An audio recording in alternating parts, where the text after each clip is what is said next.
दोस्तों ये कहानी है लीबिया के एक ऐसे शहर की कि जिसके अंदर अभी 2-3 दिन पहले तक सब कुछ ठीक ठाक चल रहा था। हर दिन की तरह लोग अपने कामों में लग चुके थे। बच्चे स्कूलों में पढ़ाई कर रहे थे या फिर घरों पर और सड़कों पर खेल रहे थे। चिड़ियों की चहचहाने की आवाजें आ रही थीं।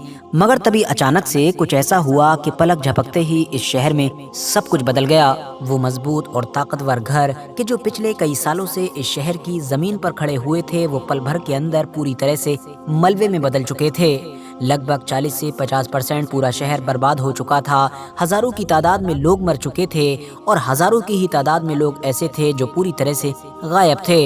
इस शहर में अब कुछ भी नहीं बचा था। अगर कुछ बचा था तो वो सिर्फ चीख पुकार और सिर्फ मातम था। दोस्तों ये लीबिया देश के उसी दरना नाम के बदनसीब शहर की कहानी है कि जिसने अभी सिर्फ 3-4 दिन पहले ही एक बड़े ही खतरनाक और भयानक तूफान और बाढ़ का सामना किया है। एक ऐसा भयानक तूफान और बाढ़ कि जिसकी वजह से अभी तक इस शहर में लगभग 6 से 10 हजार के बीच लोग अपनी जान गंवा चुके हैं।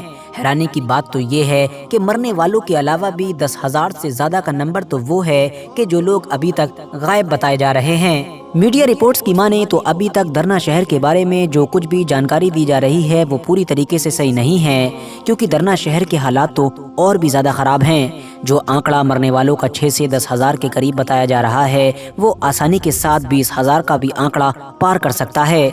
इतना ही नहीं, मीडिया ने यह भी बताया है कि हजारों की तादाद में तो लोग ऐसे हैं कि जो अभी भी मलबों के नीचे फंसे हुए हैं। इन दबे हुए हजारों लोगों में से कुछ तो ऐसे हैं कि जो ऑलरेडी अपनी जान गंवा चुके हैं, जबकि कुछ ऐसे हैं कि जो एक उम्मीद के साथ मदद का इंतजार कर रहे हैं। मरने वाले लोगों का आंकड़ा इतना ज्यादा बढ़ चुका है कि एक ही बार में एक बड़ा सा गड्ढा खोदा जाता है और उसमें कई लोगों को एक साथ दफना दिया जाता है। जैसे जैसे वक्त गुजरता जा रहा है वैसे वैसे अब शहर के पास ही में मौजूद समंदर के अंदर से भी लाशें निकलना शुरू हो चुकी हैं। ये लाशें या तो खुद ही समंदर के किनारे आ जा रही हैं या फिर समंदर के ऊपर तैरना शुरू कर दे रही हैं। मगर दोस्तों इस पूरी गम भरी दास्तान के बीच सवाल यही है कि आखिर लीबिया के शहर में अचानक से ये सब कुछ हुआ कैसे?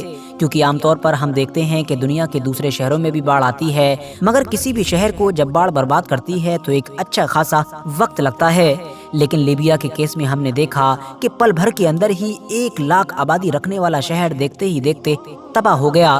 तो आखिर ये सब कुछ हुआ कैसे?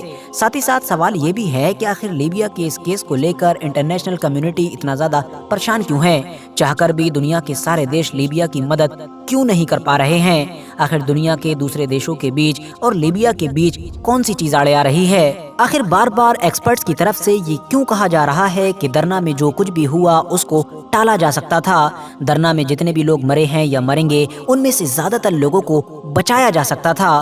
तो चलिए आज की इस वीडियो में हम अपने इन सारे ही सवालों के जवाब जानने की कोशिश करते हैं। साथ ही साथ हम लोग लीबिया के इस खास शहर का न सिर्फ पूरा इतिहास जानेंगे बल्कि ये भी जानेंगे कि इस शहर का मुअम्मर गद्दाफी की बर्बादी और उसकी मौत के साथ क्या रिश्ता है।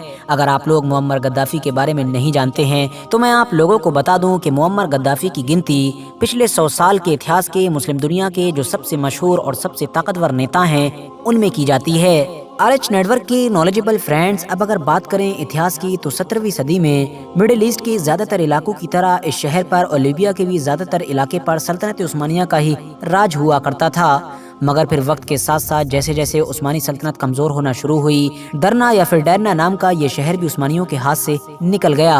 अलग अलग वक्तों पर अलग अलग लोगों ने इस पर कंट्रोल हासिल करने की कोशिश की, मगर फिर जब 1911 का दौर आया तो इस शहर पर पूरी तरीके से इटली का राज हो गया। इस शहर पर ही नहीं बल्कि अब तो इटली का राज लीबिया पर ही हो गया था। लीबिया पर 1911 से लेकर 1941 तक इटली ने खूब बढ़ चढ़कर राज किया। इस पूरे दौर में लगभग 1.5 लाख के करीब इटालियन लोगों को लीबिया में लाकर बसाया गया था। मगर परेशानी की बात ये थी कि इससे भी कहीं ज्यादा लीबिया के लोकल लोगों को मौत के घाट उतार दिया गया था। इस बात का अंदाजा सिर्फ इस बात से भी लगाया जा सकता है कि 1911 में लीबिया की टोटल आबादी थी 12 लाख के करीब, मगर 1933 में ये आबादी घटकर 8,25,000 के करीब आ चुकी थी। اس کے بعد لیبیا کی مشہور فریڈم فائٹر عمر مختار کا اتہاس تو آپ سبھی لوگوں نے پڑھا ہی ہوگا کہ جنہوں نے اٹالین لوگوں کے خلاف بڑی بہادری کے ساتھ آزادی کی جنگ لڑی تھی۔ فی الحال 1941 میں لیبیا اٹلی سے تو آزادی حاصل کرنے میں کامیاب ہو گیا تھا، مگر اس کے بعد بھی وہ دنیا کی جو دوسری بڑی بڑی طاقتیں تھیں ان کا غلام بنا رہا تھا، اور 1951 میں جا کر فائنلی اس نے پوری طریقے سے آزادی حاصل کی تھی اور ادریس اس دیش کے پہلے لیڈر بنے تھے۔ مگر دوستو پریشانی کی بات یہ تھی کہ لیبیا کے یہ جو کنگ ادریس تھے یہ بھی انڈائریکٹلی امریکہ کے ہی انڈر میں رہا کرتے تھے۔ اس دور میں لیبیا کے علاقے میں کچے تیلوں کا خزانہ نکل چکا تھا اور دنیا کے ہر تیل والے علاقے کی طرح یہاں پر بھی امریکہ کی انٹری ہو چکی تھی۔ ادریس جو امریکہ کے بہت بڑے وفادار تھے، وہ امریکہ کو بہت ہی سستے داموں پر یہ تیل بیچا کرتے تھے۔ اتنے سستے داموں پر تیل بیچنے کے باوجود بھی لیبیا کے پاس اچھا خاصا پیسہ آ رہا تھا، مگر اس سے بھی زیادہ پریشانی کی بات یہ تھی کہ یہ جو کچھ بھی پیسہ آیا کرتا تھا اس کو بھی ادریس یا تو اپنے اوپر ہی خرچ کر لیا کرتے تھے یا پھر اس کو اپنے دوستوں میں بانٹ دیا کرتے تھے، جبکہ باقی بچی ہوئی عام پبلک کے ہاتھ کچھ بھی نہیں آتا تھا، جس کی وجہ سے اب دھیرے دھیرے لیبیا کے نہ صرف حالات بگڑتے چلے گئے بلکہ عام لوگوں کے بیچ میں ادریس کے خلاف غصہ بھی بڑھتا چلا گیا۔ نتیجہ یہ ہوا کہ سن 1969 میں اچانک سے ایک دن اسی غصے کے بلبوتے پر یہاں کے ایک بڑے آرمی آفیسر نے کنگ ادریس کا تختہ پلٹ کر دیا، اور جانتے ہیں کہ تختہ پلٹ کرنے والا یہ 27 سال کا آرمی آفیسر کون تھا؟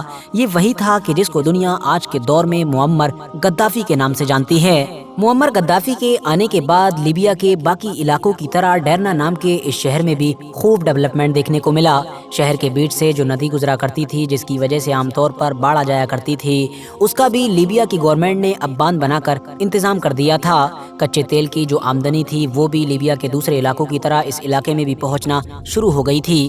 اچھی سڑکیں بنائی گئی، ہاسپٹلز بنائے گئے، اچھی فیسلٹیز دی گئیں اور سرکاری اپارٹمنٹ بھی بنائے گئے۔ مگر دوستو جیسا کہ ہم سبھی جانتے ہیں کہ 1969 میں گدی پر بیٹھنے والے معمر غدافی کے لیے سن 2010 اور 11 کے دور میں حالات بدل چکے تھے۔ اب لیبیا کے بہت سارے علاقوں میں ویسٹرن کنٹریز کے سپورٹ سے معمر غدافی کے خلاف مہم چلائی جا رہی تھی۔ 2011 میں نیٹو بھی حملہ کر چکا تھا اور فائنلی 2011 میں ہی معمر غدافی کو قتل کر دیا گیا تھا۔ آپ کو جان کر شاید حیرانی ہوگی کہ اس دور میں لیبیا کے جن علاقوں میں معمر غدافی کے خلاف سب سے زیادہ ماحول بنا تھا، یعنی جن علاقوں میں معمر غدافی کے خلاف سب سے زیادہ مہم بازی کی گئی تھی، ان میں ڈیرنا نام کا یہ شہر بھی شامل تھا۔ فی الحال سن 2011 میں ہماری دنیا کا یہ مشہور لیڈر معمر غدافی تو ہماری اس دنیا سے چلا گیا، مگر جاتے جاتے اپنے ساتھ لیبیا کی پوری چکا چوند بھی لے گیا، کیونکہ پوری دنیا جانتی ہے کہ معمر غدافی کے جانے کے بعد سے لے کر آج تک لیبیا کبھی بھی سکھی نہیں رہ سکا ہے، ایون وہ کبھی اسٹیبل بھی نہ ہو سکا ہے۔ بے روزگاری، بھوکمری، چوری چکاری، دنیا کی وہ کوئی بھی ایسی بری چیز نہیں ہے کہ جو آج کے دور میں لیبیا کے اندر موجود نہ ہو۔ ڈیموکریسی کے نام پر اس دور میں نیٹو نے معمر غدافی کو ختم کر کے پوری حکومت کا سسٹم تو بدل دیا، مگر اب حکومت پر بیٹھے گا کون یہ خود نیٹو بھی ڈیسائیڈ نہ کر سکا۔ نتیجہ یہ ہوا کہ غدافی کے جانے کے بعد حکومت حاصل کرنے کے لیے دیش کے اندر ہی ایک ایسی جنگ یعنی کہ ایک ایسی سول وار شروع ہوئی کہ جو آج 10-12 سال گزر جانے کے بعد بھی ختم نہیں ہوئی ہے۔ پورا کا پورا لیبیا دیش ہی پوری طریقے سے برباد ہو چکا ہے۔ فی الحال دوستو لیبیا دیش آج کے دور میں 2 ٹکڑوں میں بٹا ہوا ہے، مطلب ایسٹ سائڈ کا جو علاقہ ہے اس کو ایک الگ گورنمنٹ کنٹرول کرتی ہے، جبکہ ویسٹ سائڈ کا جو علاقہ ہے اس کو دوسری گورنمنٹ کنٹرول کرتی ہے۔ انٹرسٹنگ بات یہ ہے کہ ویسٹ سائڈ والا جو علاقہ ہے اس کی گورنمنٹ کو UN سے مانیتا ملی ہوئی ہے۔ اس کو شروع سے ہی ٹرکی، قطر، اٹلی جیسے دیش سپورٹ کرتے آئے ہیں۔ UN سے مانتا ہے تو اس کو امریکہ جیسا دیش بھی سپورٹ کرتا ہے، جبکہ دوسری طرف ایسٹرن سائڈ والی جو گورنمنٹ ہے اس کو UN سے تو مانیتا ملی ہوئی نہیں ہے، مگر اگر ڈیفینسو لحاظ سے دیکھیں تو وہ بہت زیادہ مضبوط ہے۔ اس کو دنیا کے بہت سارے طاقتور دیش جیسا کہ رشیا، UAE، سعودی عربیہ، جارڈن، ایجپٹ جیسے دیشوں کا سہارا ملا ہوا ہے۔ ان دونوں ہی گورنمنٹ میں پچھلے 9 سے 10 سال سے لگاتار جنگ چل رہی ہے، اور جنگ اسی لیے چل رہی ہے کہ پورے لیبیا پر کون قبضہ کرے گا اور پورے لیبیا پر قبضہ کر کے کون راج کرے گا، مگر آج تک یہ جنگ کسی نتیجے پر تو نہیں پہنچ سکی ہے، بدلے میں ہزاروں لاکھوں لوگوں کو اپنی جان ضرور گنوانی پڑی ہے۔ ان تمام باتوں سے الگ ہٹ کر ان دونوں کی لڑائی کی وجہ سے جو مصیبت اور جو پریشانی ڈیرنا نام کے اس شہر کو جھیلنا پڑی ہے وہ شاید किसी ने भी नहीं झेली थी। दरअसल दोस्तों, डरना नाम का ये शहर भी समुद्र के किनारे पर मौजूद है और ईस्टर्न साइड वाली जो गवर्नमेंट है उसके अंडर में आता है। अब मामला ये है कि क्योंकि ईस्टर्न साइड वाली गवर्नमेंट को यूएन से मान्यता तो मिली हुई है नहीं,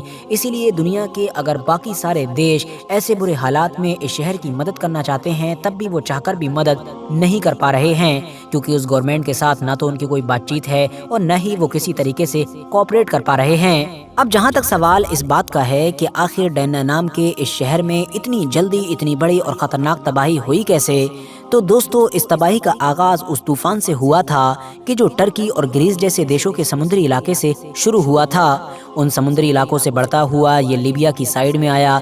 टर्की और ग्रीस की तरह ही लीबिया में भी इस तूफान से कोई नुकसान नहीं होता, मगर फिर हुआ ये कि तेज तूफानी बारिश की वजह से डरना शहर के अंदर, जिस डरना नदी के बारे में मैंने आपको पहले ही बताया था, उसके अंदर जो बांध मौजूद हैं वो बांध एक एक करके टूट गए।